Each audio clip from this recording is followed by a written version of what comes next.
Hello students, પ્રતિવિધેયના વિકલિતો જોયા પછી હવે આપણે વિકલન ચેપ્ટરમાં આગળના બે વિધેયો જોવાના છે, જે છે ઘાતાંકીય વિધેય અને લઘુગણકીય વિધેય. બંને એકબીજા સાથે સંકળાયેલા હોવાના કારણે બંને સાથે જ આપણે અભ્યાસ કરીશું અને એ લોકો વચ્ચે શું સંબંધ છે તે પણ આપણે જોઈ લઈએ. ઘાતાંકીય વિધેય અને લઘુગણકીય વિધેય. ઓકે, તો ઘાતાંકીય વિધેય કોને કહેવાશે તે એકચ્યુઅલી જાણીએ જ છીએ, પણ તોય આપણે વ્યાખ્યા જોઈ લઈએ સરખી.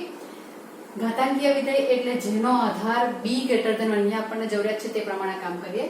આધાર b ગ્રેટર ધેન 1 એટલે એકથી મોટી ધન વાસ્તવિક સંખ્યા હોય તેવું વિધેય. એટલે y બરાબર fx બરાબર b rays to x. Aadhaar b અહીંયા લખ્યો છે એટલે અહીંયા b લખ્યું. x તમારી કોઈ પણ કિંમત આવી શકે, x વાસ્તવિક સંખ્યા કોઈ પણ, બટ b ગ્રેટર ધેન 1 હોય તેવી જ વાસ્તવિક સંખ્યા. એટલે ફોર એક્ઝામ્પલ લખ્યા છે y બરાબર 2 રેઝ ટુ x, y બરાબર 3 રેઝ ટુ x, y બરાબર 4 raise to x, 10 raise to x, e raise to x, whatever તમે જે લેવા હોય તે લઈ શકો છો. બરાબર, પણ એક કરતા મોટો હોવો જોઈએ બેઝ, એટલું તમારે ધ્યાનમાં રાખવાનું. x કોઈ પણ કિંમત ધારણ કરી શકશે. હવે આ જે લીધા તેને આધારે આપણે થોડો એનો ગ્રાફ જોઈએ અને ગ્રાફ પરથી આપણે થોડાક એના પરિણામ જોઈએ. આપણે ઘાતાંકીય વિધેય ડિફાઇન કરવાનું છે અને વિધેય ડિફાઇન કરીએ એટલે આપણને જરૂરિયાત પડે એનો પ્રદેશ અને સપ્રદેશ શું આવે છે તે. તો જરા ગ્રાફ ડ્રો કરીને ટ્રાય કરીએ આપણે કે આના ગ્રાફ કેવા આવે છે. મેં 2x, 3x, બે ત્રણ ગ્રાફ દોરીશ અને આપણે એના પરથી પરિણામ તારવવાના છે તે જોઈએ.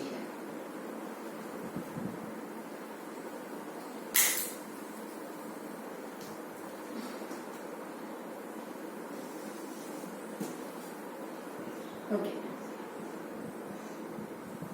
થોડો અહીંયા વાઇટ કરી દઉં.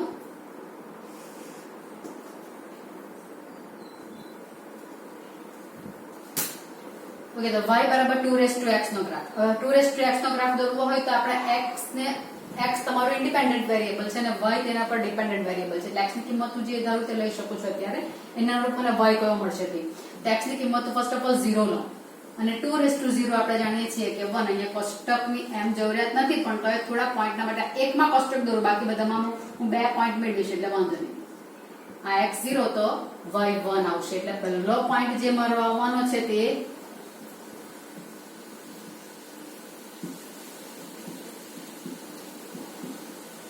x 0 તો y 1 એટલે અહીંયાથી પાસ થશે. પછી x ને 1 લઉં તો y કેટલા આવશે? 2 આવશે. x ને 1 લઉં તો y 2 આવશે. બરાબર, પછી x ને 2 લઉં તો y 4 આવશે. એ પોઈન્ટ અહીંયા બતાવ્યો ને તે પણ અહીંયા જોઈ લઈએ. x ની કિંમત કોઈ પણ લઈ શકાય છે એટલે હું માઈનસમાં પણ લઉં છું. ધારો કે x બરાબર હું -1 લઈ લઉં. -1 લઈ લઉં તો 2 રેઝ ટુ -1 થશે. એટલે x ઇક્વલ ટુ -1 માટે y બરાબર 2 રેઝ ટુ -1 એટલે 1/2 થશે કે બરાબર 1/2 થશે. 1/2 એટલે -1 હું અહીંયા લઈશ તો ત્યારે 1/2 એટલે આના હાફ આવશે. એટલે અહીંયા ગ્રાફ નીચે જાય છે. હવે આ ગ્રાફ હું ડ્રો કરું તો કંઈક આવો કર્વ મને મળશે. ઓકે, હવે એટલું વિચારો કે x ની હું ગમે તેટલી માઈનસમાં કિંમત લેવા, ગમે તે -1, -2, -3, -1.5 વડે, પણ એનો જવાબ મને કેવો મળશે? તો કે 2 ની ઘાતમાં કોઈ પણ માઈનસ સંખ્યા આવે ને 1/2 રેઝ ટુ 5 એટલે પોઝિટિવ લખાઈ જશે ને ત્યાં. એટલે વેલ્યુ તો મને y ની કેવી મળવાની છે? પોઝિટિવ જ મળવાની છે. એનો મતલબ કે આ ગ્રાફ શું થશે? તો આ ગ્રાફ મારો y પોઝિટિવ આવે તેવો જ જશે. એટલે આ ગ્રાફ મારો આમ કરીને નીચે જવાનો નથી. બરાબર, આ 0,1 માંથી તો પસાર થવાનો, 0,1 માંથી પસાર થઈને નીચે નથી જવાનો, કારણ કે નીચે જાય તો પછી y અહીંયા નીચે ત્રીજા ચરણમાં ઋણ આવશે. બટ y ની વેલ્યુ મને કોઈ પણ x માટે, આખા r માંથી કોઈ પણ x માં કશામાં પણ મને y ઋણ મળવાનો નથી. y ઋણ નથી મળવાનો એટલે એનો ગ્રાફ મારો સેકન્ડ ક્વોડ્રન્ટમાં તો આવશે, કારણ કે x નેગેટિવ છે. x નેગેટિવ લઉં ત્યારે જ મારો જવાબ આવ્યો અહીંયા નીચે આવવાનો છે બીજા ચરણમાં. તો બીજા ચરણમાં એની વેલ્યુ મને y ની ધન મળે છે. x ધન હોય ત્યારે તો ધન મળતો જ છે, પણ x ધન હોય ત્યારે ધન મળે તે બધું મોટો થતો જાય છે. જો 2 લઉં ત્યારે 4, 3 લઉં ત્યારે કેટલા? 2 નો ઘન થશે. 2 નો ઘન એટલે કેટલા આવવાના? 8 આવવાના. 2 નો ચતુર્ઘાત તો 16 આવશે. એટલે ધીરે ધીરે જેમ જેમ x માં થોડોક પણ હું ચેન્જ કરતી જાઉં, એક એક સ્ટેપનું, એક નંબર હું પ્રાકૃતિક સંખ્યા આગળ જાઉં, પણ એનો ગ્રાફ જે મને મળે છે y ની વેલ્યુ મળે છે તો ઘણી મોટી મળતી જાય છે. પહેલા મને 1 મળી, પછી 2 મળી, પછી 4 મળી, પછી 8 અને પછી 16 આવવાની, બરાબર, પછી 32 આવવાની. એટલે ઘણો વાસ્ટ ડિફરન્સ એમાં આવી જાય છે y ની કિંમતમાં. એટલે y ધીરે ધીરે જેમ x વધે છે તેમ મોટો થતો જાય છે અને x ની કિંમત હું જ્યારે માઇનસમાં લઉં છું ત્યારે એ ગ્રાફ તમારો એકદમ y અક્ષ પર આપણે x અક્ષને અનુલક્ષે છે એમ કહેવાય. ડાબી x અક્ષની ઋણ સાઈડમાં બીજા ચરણમાં x અક્ષને અનુલક્ષે છે પણ x અક્ષને ટચકતો નથી. તમે જોઈ શકો ટચકીનો મતલબ શું થશે કે એની વેલ્યુ મારે અહીંયા ટચકી ગયો કહેવાશે એટલે મને y0 થઈ ગયો. y0 થવાનો છે જ નથી. તમે જોઈ શકો x અક્ષને ટચકે એટલે તે પોઈન્ટ માં શું બતાવે તો x અક્ષને ટચકે એટલે y આમ તો 0 થઈ જશે. y આમ 0 થાય તો y આમ 0 એટલે y બરાબર 0 તો કશે મારો અહીંયા આવવાનો છે જ નથી. એટલે આ ગ્રાફ જે છે તે x અક્ષની એકદમ નજીકથી જાય છે, પણ x અક્ષને અડતો નથી, ક્યારેય એને છેદતો નથી. બરાબર. આ y બરાબર 2x નો ગ્રાફ થયો. 3x નો દોરવો હોય તો અહીંયા પહેલા 0 જ મૂકું તો 0 મૂકતા મને 3:0 એટલે 1 આવશે. એટલે 0 આગળ તો મને વેલ્યુ 1 જ આવવાની. એટલે આ પણ તો બંનેનું કોમન થઈ ગયું. હવે હું 1 મૂકીશ તો x ની જગ્યા પર 1 મૂકીશ એટલે 3:1 એટલે 3 થવાના. 3 આપણે 1 આગળ એની વેલ્યુ મને x ની વેલ્યુ 1 ત્યારે y ની 3 એટલે અહીંયા આવી ગઈ. બરાબર. હવે હું 2 લઈશ તો 2 લઈશ એટલે 3 નો વર્ગ આવશે. 3 નો વર્ગ એટલે 9 થશે. એટલે 9 કંઈક મારે અહીંયા આવશે. પણ તમે જોઈ શકો કે એટલે ઘણું ઉપર જશે પણ આપણે આશરે લઈ લઈએ. પણ તમે જોઈ શકો કે y બરાબર 2x ની અંદર એટલે કે y x ની નજીક ગ્રાફ આવતો છે. જો તમે એટલે આ મારો ગ્રાફ y = 3x નો એ પણ અહીંયા પાસ થશે ને અહીંયા એને ટચકવાનો નથી. y બરાબર 3x નો ગ્રાફ. બરાબર. 4x લેવા જઈશ તો 4x આ તો પોઈન્ટ આવવાનું જ. 0 લઉં ત્યારે 1 અને જ્યારે હું 1 લઈશ ત્યારે 4. તમે જો અંદર ગયો એટલે ધીરે ધીરે ગ્રાફ મારો કેમ જાય છે તો કે આમ જતો જાય છે. કેવો જાય તો કે x અહીંયા મેં બેઝ મોટો લેતી જાઉં છું. જેમ જેમ બેઝ મોટો થતો જાય છે તેમ તેમ ગ્રાફ જે છે તે y અક્ષ તરફ ઢળતો જાય છે. પહેલા 2 હતો ત્યારે અહીંયા, 3 હતો ત્યારે અહીંયા, 4 હતો ત્યારે 10 લેવા જઈશ તો એકદમ અહીંયા આવી જશે ને. પણ બધાનું કોમન પોઈન્ટ તો કયું આવવાનું 0,1 તો બધાનું કોમન પોઈન્ટ આવશે જ. બરાબર છે. અને ગ્રાફ પરથી આપણે જોઈ શકીએ x ની કિંમત ધન ઋણ ગમે તે લઈ શકું છું પણ બધામાં મને y પોઝિટિવ જ મળે છે. તો આ મારા ઘાતાંકીય વિધેયના ગ્રાફ થયા. ઘાતાંકીય વિધેયના ગ્રાફમાં મને પરિણામ શું મળ્યા તો કે વિધેય જો ઘાતાંકીય વિધેયને હું f કહી દઉં, ઘાતાંકીય વિધેયને ધારો કે હું f કહી દઉં તો તેનો પ્રદેશ કયો આવવાનો અને સપ્રદેશ કયો આવવાનો? તો પ્રદેશ એટલે x ની કિંમત. x ની કિંમત તો હું કોઈ પણ લઈ શકું છું r માંથી, પ્લસ માઈનસ બધી લઈ શકું છું, 0 પણ લઈ શકું છું. એટલે શું આવશે? આખો r આવશે. જબકી એ દરેક x માટે મને y ની વેલ્યુ મળે જે છે તે પહેલા ચરણમાં અને બીજા ચરણમાં બંનેમાં y તો પોઝિટિવ જ છે. બીજા ચરણમાં પણ y પોઝિટિવ જ આવવાનો છે. એટલે y that means કે fx એ સહપ્રદેશનો ઉપગણ હોય છે. એટલે મને જે fx મળવાનો તે બધી ધન વાસ્તવિક સંખ્યા મળવાની. ધન વાસ્તવિક સંખ્યા એટલે r+. 0 પણ નથી મળતી y ની કિંમત. 0 જો મળતી હોતે તો યોગ 0 લખવું પડે. r+ એટલે ધન વાસ્તવિક સંખ્યા. બરાબર છે. તો આ ઘાતાંકીય વિધેયનો પ્રદેશ થયો, આ ઘાતાંકીય વિધેયનો સહપ્રદેશ થયો. બરાબર. અને આપણે બાકીના પોઈન્ટ્સ આલેખ પરથી જોઈ શકીએ તેવા છે કે જેમ જેમ હું x ની કિંમત અહીંયા વધારતી જાઉં છું તેમ f ડાબીથી જમણી તરફ મેં જતી જાઉં છું તેમ તેમ ગ્રાફ ઉપર ને ઉપર વધતો જાય છે. એટલે વધતું વિધેય થશે. એટલે x વધે તેમ fx પણ વધતું જ જાય છે. એટલે વધતું જાય છે. બરાબર છે. અને મેં જ્યારે x ને ઋણ લેવા જાઉં છું ત્યારે ગ્રાફ મારો બીજા ચરણમાં x અક્ષની નજીક ને નજીક જાય છે પણ x અક્ષને ટચકતો નથી. ખ્યાલ આવશે આટલી વસ્તુ? તો આ ઘાતાંકીય વિધેય માટેના અમુક જે પોઈન્ટ્સ લખવાના તે તો પહેલો પોઈન્ટ આવે તો પ્રદેશ r આવશે, વિસ્તાર r+ આવશે. દરેક ઘાતાંકીય વિધેયના દરેક ગ્રાફ હું દોરું તો બધાનો કોમન પોઈન્ટ કયું આવે છે? 0,1. એટલે દરેક ગ્રાફ 0,1 માંથી પસાર થાય છે. અને ઘાતાંકીય વિધેય ડાબીથી જમણી તરફ જતા હંમેશા વધતું વિધેય જ બનતું હોય છે. હવે જે બીજા બે પોઈન્ટ લેવાના છે આપણે y બરાબર 10x 10x માં એનો આધાર કયો થયો તો કે 10. હવે 10 આધાર ને અહીંયા e છે. આ તમારા લોગ ટેબલમાં પણ તમે લોગેરિધમ લેવાનું આવશે ત્યારે પણ એના આધાર તમારા વ્યાખ્યાયિત થશે. ઘાતાંકીય વિધેય અને લઘુગણકીય વિધેય એકબીજા સાથે પરસ્પર સંકળાયેલા છે. આધાર બંનેના જોવાના આવે છે તો અહીંયા 10 નો આધાર છે અને અહીંયા e નો આધાર છે. તો 10 આધાર વાળો જે ઘાતાંકીય વિધેય છે 10 આધાર વાળું ઘાતાંકીય વિધેય આવે છે તેને કહેવાય છે સામાન્ય ઘાતાંકીય વિધેય. લઘુગણકીય વિધેય અને સામાન્ય લઘુગણકીય વિધેય કહેવાશે. અને ઈ આધાર વાળું જે આવે છે ઈ આધાર વાળું ને કેવું કહેવાય છે? એને કહેવાશે પ્રાકૃતિક ઘાતાંકીય વિધેય. ઈ શું છે? તો e ની વેલ્યુ તમે ફિઝિક્સ માં તમે જોઈ લેશે કે e ની વેલ્યુ આપણે એપ્રોક્સિમેટલી 2 અને 3 2.303 સમથિંગ એવી લે છે એટલે 2 અને 3 ની વચ્ચે છે નું મૂલ્ય. e નું મૂલ્ય એમ લખી દઉં 2 અને 3 ની વચ્ચે. e ખરેખર કોણ છે તો કે શ્રેઢી છે. એ શ્રેઢી કઈ છે 1 પ્લસ 1 આપણે 1/2 ફેક્ટોરિયલ ને પ્લસ 1/3 ફેક્ટોરિયલ ને એવી રીતે તમારી શ્રેઢી આવતી છે કે જેનું મૂલ્ય 2 અને 3 ની વચ્ચે આવે છે અને તેને ઈ નામ આપેલું છે. અને એ ઈ ને પ્રાકૃતિક ઘાતાંકીય વિધેય કહેવાય છે કે જેનો આધાર ઈ આવે છે. લઘુગણકીય વિધેયમાં પણ આ બંને આવશે. 10 આધાર વાળું લઘુગણકીય વિધેયને સામાન્ય લઘુગણકીય વિધેય કહેવાશે અને ઈ આધાર વાળું લઘુગણકીય વિધેયને પ્રાકૃતિક લઘુગણકીય વિધેય કહેવાશે. અને e ની વેલ્યુ કેવી હોય 2 અને 3 ની વચ્ચે. આપણને આધાર b > 1 એટલે કે e ની વેલ્યુ 2 અને 3 ની વચ્ચે > 1 આવતી જ છે. એટલે આ તમારું ઘાતાંકીય વિધેયની વાત થઈ. લઘુગણકીય વિધેયમાં શું આવશે? તો આ ગ્રાફ પણ જરા ધ્યાનમાં રાખજો કે 0,1 માંથી પસાર થાય છે. લઘુગણકીય વિધેયમાં પણ આપણે b > 1 જો કોઈ વાસ્તવિક સંખ્યા હોય તો bx ઘાતાંકીય વિધેય કહેવાય. હવે એ bx એટલે કોઈને કોઈ જવાબ તો એનો આવશે ને. તો bx નો જવાબ ધારો કે મને કોઈ a મળે છે. bx આ ઘાતાંકીય વિધેય છે તેનો કોઈને કોઈ આન્સર મને a મળશે.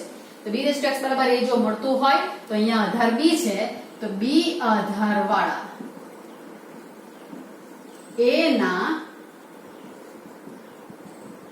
લઘુગણકનું મૂલ્ય x છે. x આવ્યા પાવર જે આવશે ને તે x છે એમ કહેવાય. અને એવું કહેવાય છે અને આને સંકેતમાં લખાઈશું તો કે સંકેતમાં લખાશે આ bx બરાબર a હોય તો b આધાર એટલે log માં પણ આધાર તો આવશે ને. તો log નો આધાર કયો તો કે b. a નું લઘુગણક લેવાનું છે એટલે a નું મૂલ્ય લેવાનું છે અને તેનું મૂલ્ય કેટલું આવે છે તો કે x આવે છે. બરાબર ધ્યાન રાખજો અહીંયા જે બેઝ છે તે જ log નો બેઝ રહેશે. આ બે ટ્રાન્સફર થઈ જાય છે. આનો જવાબ a આવે છે તો અહીંયા એનો log જોવાનો. પાવર હોય તે તમારો જવાબ બનશે x. એક્ઝામ્પલ લઈ લો એટલે અત્યારે લખી દઉં therefore bx બરાબર a ડબલ ઇમ્પ્લાઇઝ શું લખાશે log base b a equal to x. આ બે ટ્રાન્સફર થાય. બરાબર એક્ઝામ્પલ લઈએ આપણે આ જાણીએ 2 બરાબર 8 ખબર છે આપણને. log માં જોવું હોય તો log ઘાતાંકના સ્વરૂપને log સ્વરૂપમાં આપણે કન્વર્ટ કરી શકીએ અને વ્યાખ્યા આ રીતે કરેલી છે. તો અને પેલામાં કન્વર્ટ કરો તો શું થશે log તો લખાઈ જશે. આનો બેઝ 2 છે એટલે આનો પણ બેઝ કેટલો આવવાનો 2. બંનેનો બેઝ તો કોમન જ રહેશે. 8 અહીંયા આવશે અને 3 અહીંયા આવશે. ખ્યાલ આવ્યો? બીજું લઉં 3 ની 2 ઘાત. જવાબ આપણને ખબર કે 3 નો વર્ગ 9 છે. એને મારે log માં કન્વર્ટ કરવું હોય તો log અહીંયા બેઝ 3 એટલે અહીંયા પણ બેઝ 3. 9 નો log 3 ના બેઝ પર 2 થાય છે. જવાબ 2. બરાબર 2 તો 2 આપણને 1 ખબર છે એટલે અહીંયા શું લખાશે log બેઝ 2 1 નો log 0. બરાબર 2 ની જગ્યા પર 4 લઉં 5 લઉં a0 લઉં એક જ લખાય double implies log 1 base a બરાબર 0. બરાબર માઇનસ માં લઉં તો માઇનસ માં પણ લઈ શકાય. માઇનસ માં લેવા જાઉં તો 3⁻³ બરાબર 1/3³ લખાશે એટલે 1/27 આવશે. તો હવે અહીંયા log માં બેઝ કયો આવશે તો કે બેઝ તો 3 જ આવશે પણ 1/27 નો જવાબ કેટલો આવવાનો -3. આ બે ઇન્ટરચેન્જ થશે. આને લખું તો 3 ની ઘાતમાં -3 લખાશે ને એટલે આનો આન્સર આવશે -3. બરાબર છે. એટલે અહીંયા તમારી વેલ્યુ જે આવી આ જવાબ તમારે બધા જો ધન આવે તે આ જવાબ ધન આવે. ધન સંખ્યાના આપણે log જોઈએ. અહીંયા y જ તમારો બધે ધન આવતો છે. y મેં તમને પ્રદેશ સપ્રદેશ લખાવ્યો તેમાં f કેવું ફંક્શન છે તો f r થી r પ્લસ પરનું છે ને એટલે એનો વિસ્તાર તો મને પોઝિટિવ જ મળે છે એટલે જવાબ બધાનો મને પોઝિટિવ મળે. અને જ્યારે હું log જોઉં છું ત્યારે શું થશે આ જે છે તેનો મારે log જોવાનો છે. જો આ એનો log જોવાનો છે એ તો પોઝિટિવ જ આવે એટલે બધી પોઝિટિવ સંખ્યાના મને log મળશે. ઋણના log મળતા નથી. y 0 પણ નથી આવતો એટલે 0 અને ઋણના log ની વ્યાખ્યાયિત આપણે કરી શકતા જ નથી. એટલે આપણે વ્યાખ્યાયિત નથી કરી શકતા એટલે આપણે લખીએ છીએ તેમાં શું છે તો કે log આપણે ધન સંખ્યાના જોઈએ છીએ. ધન સંખ્યાના જવાબ log જોઈએ છે તેનો જવાબ 0 પણ આવી શકે છે, ધન સંખ્યા પણ આવી શકે છે અને તમે જુઓ કે ઋણ સંખ્યા પણ આવી શકે છે. બરાબર. એટલે log માં મારે પ્રદેશ અને સપ્રદેશ વ્યાખ્યાયિત કરવા છે તેના માટેની વાત કરું તો જેનો હું log જોઈશ તે બધી ધન સંખ્યા અને જેના જવાબ મળે છે તે ધન અને ઋણ બંને આવે છે. એટલે log વિધેય વ્યાખ્યાયિત કરવું હોય તો log વિધેયમાં મારે પ્રદેશ અને સપ્રદેશ બોલવા હોય તો મારે અહીંયા r પ્લસ કરવું પડશે કારણ કે ધન સંખ્યાના જ log જોવાના છે, ઋણ અને 0 ના નથી એટલે r પ્લસ. પણ એના જવાબ મારા બધા આવે છે એટલે r + 2r. બરાબર. એટલે log વિધેય r પ્લસ થી r નું થશે. તમે જુઓ આ r થી r પ્લસ તો આ કયું થયું r પ્લસ થી r. પ્રદેશ અને સપ્રદેશ ઇન્ટરચેન્જ થયા. કયામાં ઇન્ટરચેન્જ થાય એવા આપણે આગળ જે વિધેય જોઈ ગયા તેમાં કયામાં ઇન્ટરચેન્જ થઈ શકે યાદ કરો તમને. આપણે પ્રતિવિધેય ચેપ્ટર સ્ટાર્ટ કર્યું ત્યારે આપણે આ કામ કરેલું હતું કે જો મારે કોઈ વિધેય આપેલું હોય તેનું પ્રતિવિધેય f આપેલો હોય અને f ઇન્વર્સ ડિફાઇન કરવાનો હોય તો ફર્સ્ટ ઓફ ઓલ મારે f ઇન્વર્સ લખતી વખતે એના પ્રદેશ અને સપ્રદેશ ઇન્ટરચેન્જ થાય છે. અહીંયા પણ ઇન્ટરચેન્જ થાય છે. એટલે મેં તમને કહ્યું કે ઘાતાંકીય વિધેય અને લઘુગણકીય વિધેય વચ્ચે સંબંધ છે. કયો સંબંધ આપણે ગ્રાફ પરથી પણ જોઈએ. log ના પણ ગ્રાફ દોરવાના બાકી છે. ગ્રાફને ધ્યાનમાં રાખવાનું છે. આ 0,1 માંથી પસાર થાય log વાળા શેમાંથી પસાર થાય તે જોઈશું. બટ તેના પ્રદેશ અને સપ્રદેશ ચેન્જ થયા છે એટલે મે બી પોસિબલ કે એ એકબીજાના પ્રતિવિધેય હોઈ શકે. એક્ચ્યુઅલી મે બી પોસિબલ નહીં એવું જ થાય છે પણ તમને ગ્રાફથી બતાવું છું એટલા માટે મેં બોલી છું. એટલે આ તમારા log ને લખવાની પદ્ધતિ ઘાતાંકીય સ્વરૂપમાંથી લઘુગણકીય સ્વરૂપ બેઝ જે છે તે જ અહીંયા રહેશે. આ બે ઇન્ટરચેન્જ થશે. ક્લિયર છે. તો લઘુગણકીય વિધેય એમાં b આધાર વાળા લઘુગણકનું મૂલ્ય x છે એવું લખાય અને બોલાય છે ને તેને સંકેતમાં log તરીકે લખાય છે. ઓકે. હવે આપણે જરા એકાદ બે log વાળા પણ ગ્રાફ જોઈએ એટલે તમને એનો વિસ્તાર અને સપ્રદેશ બધું શું આવે છે તે ખ્યાલમાં આવે. અને બંને એકબીજાના પ્રતિવિધેય કઈ રીતે તમને દેખાશે આકૃતિમાં. પ્રતિવિધેય હોય તો લોકોનો ગ્રાફ મિરર ઇમેજ આવવો જોઈએ તે આપણે જોઈ લઈએ.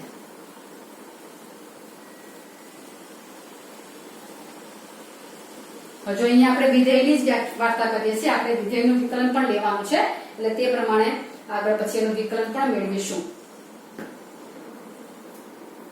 બરાબર. હવે લઘુગણકીય વિધેયના આપણે થોડા ગ્રાફ દોરવા છે તો આપણે ફોર એક્ઝામ્પલ કોઈ એક લઘુગણકીય વિધેય લઈએ તો y બરાબર log x બેઝ 2, y બરાબર log x બેઝ 3. એવી રીતે y બરાબર log x બેઝ 10 પણ લેવાશે અને y બરાબર log x બેઝ e પણ લેવાશે. અહીંયા હું કહું તેમ આ 10 ના આધાર વાળા લઘુગણકીય વિધેયને સામાન્ય લઘુગણકીય વિધેય કહેવાય. 10 નો આધાર છે એટલે સામાન્ય લઘુગણકીય કહેવાશે અને આ e બેઝ છે એટલે એ પ્રાકૃતિક નેચરલ. અને અહીંયા મેં log લખ્યું છે સાથે અહીંયા કહી દઉં છું. આપણે એક્ઝામ્પલમાં લીધેલું છે પણ તો કહી દઉં છું પોઈન્ટ. આમાં એક્ચ્યુઅલી પ્રાકૃતિક લઘુગણકીય વિધેયમાં તમે ફિઝિક્સમાં વિચારતા ફિઝિક્સમાં એને ln વડે દર્શાવે છે અને 10 વડાને log કહે છે, એલોજી કહે છે. બરાબર 10 હોય તો log કહે છે, પણ આપણા મેથ્સમાં આપણી બુકમાં ઈ બેઝ હોય તો પણ તેને લખવા માટે તો log જ લખે છે, log x જ લખે છે, અને પણ અહીંયા કોઈ બેઝ નહીં પાડે. કોઈ બેઝ નહીં પાડે એટલે આપણે ઇન્ડિકેટ કરી લેવાનું કે આનો બેઝ કયો છે, ઈ છે. ને જો 10 નો બેઝ હશે તો કમ્પલસરી લખશે. અહીંયા કઈ નથી લખ્યું એટલે એ કયું થઈ ગયું, પ્રાકૃતિક. અને અહીંયા 10 લખ્યું એટલે આવ્યું આ સામાન્ય. અને તમને પ્રાકૃતિકમાં આવું નહીં કહો તો અહીંયા એ લખી દો તો એ પ્રાકૃતિક થવાનું જ છે, એટલે કોઈ પ્રોબ્લેમ નથી. બટ ln લખતા નથી, બસ એટલું કહું છું. પણ ln નથી લખતા ત્યારે log x જ લખેલું હોય, બેઝ ઈ લખેલું તો આપણને ln ખબર પડી જ જવાની છે. પણ કોઈ બેઝ નહીં લખેલો હોય તો તમારે ln તરીકે એને સ્વીકારી લેવાનું છે. આ એક પોઈન્ટ તમે ધ્યાનમાં રાખજો. બરાબર? તો સામાન્ય અને આ પણ વાત થઈ ગઈ આપણી. ઓકે, ગ્રાફ જરા જોઈ લઈએ આપણે કે આ લોકોના ગ્રાફ કેવા આવે છે.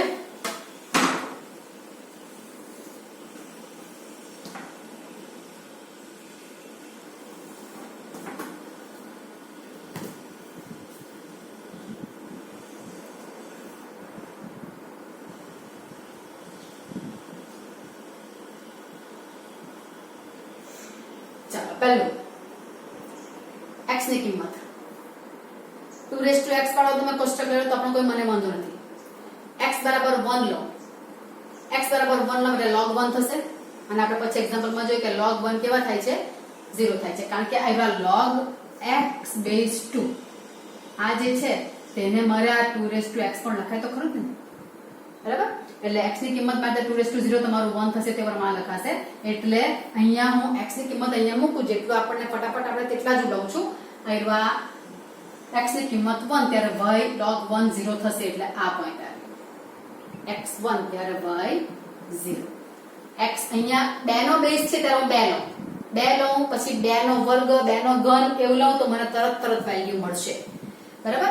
2 લઉં તો log 2 બેઝ 2 કેટલો આન્સર આવશે?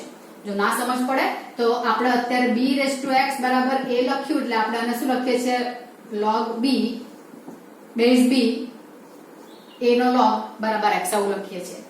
2 બરાબર 2 લખાય, 2 બરાબર 2 લખાય આપણે જાણીએ છીએ. અને log માં કન્વર્ટ કરું તો આ બેઝ છે તે અહીંયા આ બે ઇન્ટરચેન્જ થવાના એટલે 2 બરાબર 1. log 2 base 2 1. કોઈનો પણ હું બેઝ તરીકે લઉં, તેનો એક ઘાત લઉં તો મને તેનો તે જ આન્સર મળશે. એનો મતલબ કે આ લોકોને જો હું log માં કન્વર્ટ કરું તો a નો લઘુગણક a ના બેઝ પર કેટલો આવશે, 1. એનો મતલબ log 2 base 2 1, log 3 base 3 1, log 10 base 10 1, log e base e 1, log 5 base 5 1.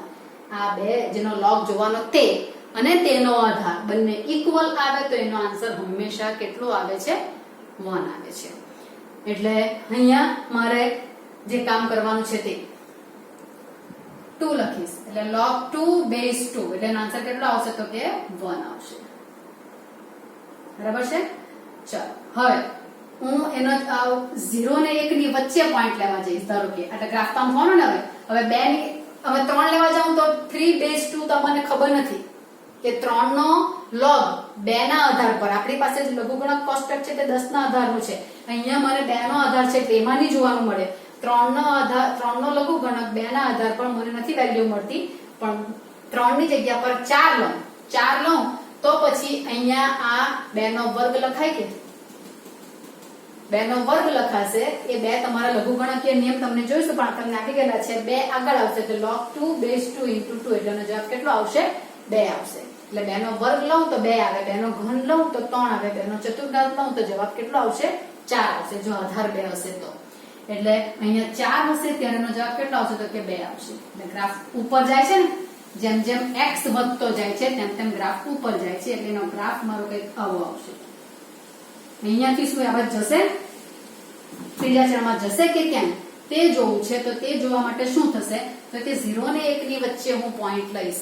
0 અને 1 ની વચ્ચે, કારણ કે માઇનસમાં તો જવાનો છે જ નથી x, બીકોઝ x એટલે કોણ આવશે તો કે x એટલે ઘાતાંકીય વિધેયમાં એનો જે જવાબ હતો તે તમારો, તે તો બધા ધન જ આવવાના, એ બધા ધન આવવાના છે. x ને હું નેગેટિવ નહીં લઈ શકીશ કારણ કે x ને નેગેટિવ લેવા જાવ તો આ નેગેટિવ થઈ જશે. અને log માં નેગેટિવ ના log તો આવતા જ નથી, એટલે x નેગેટિવ નથી જવાનો, એટલે આની વેલ્યુ મારો જે જવાબ આવશે તે આ બાજુ તો જવાનો છે જ નથી, એટલે ક્યાં આવશે જવાબ મારો આમ આવશે. બરાબર, આ ગ્રાફ થયો y બરાબર log x બેઝ 2 નો થયો. ઓકે, પછી log x બેઝ 3 નો કરવા જાઉં તો પહેલો પોઈન્ટ તો log 1 એટલે 0, એટલે આ પોઈન્ટ તો એક આવવાનું જ, એટલે એક પોઈન્ટ તમારો રહ્યો આ જ આવવાનું કોમન. પહેલામાં 0,1 ને અહીંયા 1,0. 3 લઉં ત્યારે 1 આવશે, 3 લઉં ત્યારે 1, એટલે જો ગ્રાફ નીચે ગયો એટલે આ ગ્રાફ કેવો આવવાનો તો કે અહીંયાથી આમ નીચે જવાનો રહ્યો. y બરાબર log x બેઝ 3. 10 લઈશ તો હજુ નીચે જશે કે નહીં? બરાબર, 10 એકદમ નીચે આવશે, એટલે ગ્રાફ મારો આમ કરીને જતા જશે, બધા 1,0 માંથી પસાર થશે, એટલે આ તમારા log ના ગ્રાફ થયા. log ના ગ્રાફ 1,0 માંથી પસાર થાય ને ઘાતાંકીય વિધેયના 0,1 માંથી પસાર થાય. હવે આમાં પણ જેમ જેમ x ની કિંમત ડાબેથી જમણી જતી જાઉં તો ડાબેથી જમણી જાઉં તો ગ્રાફ મારો વધી જાય છે, એટલે કે વધતું વિધેય બને છે. અને અહીંયા એરો કેવો જાય છે તો કે આટલામાં એરો ગ્રાફ y અક્ષ ની નજીક નજીક જાય છે, પણ y અક્ષ ને ટચકતો નથી. 0,1 ની અંદર રહીશ ત્યારે 0 x 1, 0 થી 1 ની વચ્ચેનો ગ્રાફ મારો નીચે તરફ જશે પણ y અક્ષ ને ટચકવાનો નથી. ચોથા ચરણને અનુલક્ષે છે બરાબર, પણ y અક્ષ ને એ પણ ટચકતો નથી. આ log ના તમારા પોઈન્ટ્સ થયા. થયું આટલું. એટલે હવે એનો પ્રદેશ ને વિસ્તાર વિચારે તો એનો પ્રદેશ તમારે ધન જ લેવાનો, પણ વિસ્તાર એટલે y નો જવાબ, તો y નો જવાબ અહીંયા પણ આવે છે ને અહીંયા પણ આવે છે, એટલે આખો r આવે છે. એટલે log વિધેય જો હું લઉં તો log વિધેયનો પ્રદેશ અને વિસ્તાર લખવું હોય તો r પ્લસ થી r થશે. એટલે log માં પ્રદેશ r પ્લસ છે, x માંથી માઈનસ માં નથી લેવા તો જવાબ માઈનસ માં આવતો છે. y માઈનસ ચોથા ચરણમાં જાય છે, એટલે r પ્લસ થી r નું ફંક્શન થયું છે. હવે જે એક પોઈન્ટ જોવાનો, મેં ઘાતાંકીય વિધેય અને લઘુગણકીય વિધેય કયામાં, એક y બરાબર log x બેઝ e અને y બરાબર e રેઝ ટુ x, એ બેના ગ્રાફ જો દોરવા જાઉં સાથે એક જ પેજ પર તો એ શું આવશે તો y બરાબર e રેઝ ટુ x. તો આપણે ઘાતાંકીય વિધેયનો ગ્રાફ જો તમે x ની કિંમત હું 0 લઈશ ત્યારે y ની કિંમત e રેઝ ટુ 0 1 આવશે, એટલે 0,1 માંથી પસાર થશે. અને એનો જવાબ મેં આગળ e ની વેલ્યુ મારી 2 પોઈન્ટ સમથિંગ છે, એટલે તે પ્રમાણે લેવા જાઉં તો x ની કિંમત 1 લઉં ત્યારે y નો જવાબ e આવવાનો. x ની કિંમત 1, y નો જવાબ e એટલે 2 અને 3 ની વચ્ચે, આ 1 છે 2 અને 3 ની વચ્ચે, એટલે ઉપર જશે, એટલે આ કંઈક થયું. એટલે ગ્રાફ મારો આવો આવશે. ઘાતાંકીય વિધેયના બધા ગ્રાફ આપણે આગળ જોયા છે તે પ્રમાણે આવવાનો, અને ટચકવાનો નથી. y બરાબર e રેઝ ટુ x બરાબર છે. અને હવે હું દોરું છું તે કયો દોરું છું તો કે log x બેઝ e નો ગ્રાફ દોરું. log x બેઝ e નો ગ્રાફમાં x બરાબર 1 ત્યારે y 0, આ 1,0 એટલે એક પોઈન્ટ આવ્યો આવશે. પછી કયો લઈશ તો e જ લઉં, log e બેઝ e તો કેટલા આવશે, log e બેઝ e તો 1 આવશે. e એટલે 2 અને 3 ની વચ્ચે, એટલે અહીંયાથી લઉં ત્યારે એનો જવાબ મને 1 મળે, એટલે અહીંયા મળે છે. એટલે એનો ગ્રાફ કેમ જવાનો તો કે કંઈક આમ આવશે. y અક્ષને ટચકતો નથી પણ આમ જાય છે. y બરાબર log x બેઝ e બરાબર, આ એક ગ્રાફ આવો આવશે. જે ખરેખર તમે જો અહીંયા વચ્ચે લાઈન દોરી દો, આ કઈ ઉગમ બિંદુમાંથી પસાર થતી ને બે સરખા ભાગ કરે, એટલે કે y ઇક્વલ ટુ x. તો y ઇક્વલ ટુ x આના પર અરીસો મૂકતા આનું પ્રતિબિંબ મળે છે. y ઇક્વલ ટુ x અરીસાનું પ્રતિબિંબ મને સીધું આવ્યા મળે છે, એટલે બંને એકબીજાના પ્રતિબિંબ છે, મિરર ઇમેજ છે. પ્રતિબિંબ છે તેને આપણે કહી શકીએ કે એ પ્રતિવિધેય મળે છે એવું કહેવાશે. એટલે ઘાતાંકીય વિધેય અને લઘુગણકીય વિધેય બંને એકબીજાના પ્રતિવિધેય છે. ખ્યાલ આવશે. એટલે લોકોના પ્રદેશ અને સપ્રદેશ પણ તમારે ઇન્ટરચેન્જ થયેલા છે. ક્લિયર છે આટલું? તો આટલું ઘાતાંકીય વિધેય અને લઘુગણકીય વિધેયના પોઈન્ટ્સ તમારે ધ્યાનમાં રાખવાના છે કે બંને એકબીજા સાથે કેવી રીતે જોડાયેલા છે. બરાબર? ત્યારબાદ લોગના નિયમો થોડાક આવે છે. લોગના નિયમો એકચ્યુઅલી તમે યુઝ કરતા આવેલા છે, પણ આપણે અહીંયા એકવાર લખી લઈએ. ગુણાકારનો નિયમ, ભાગાકારનો નિયમ, ઘાતનો નિયમ, આધાર પરિવર્તનનો નિયમ.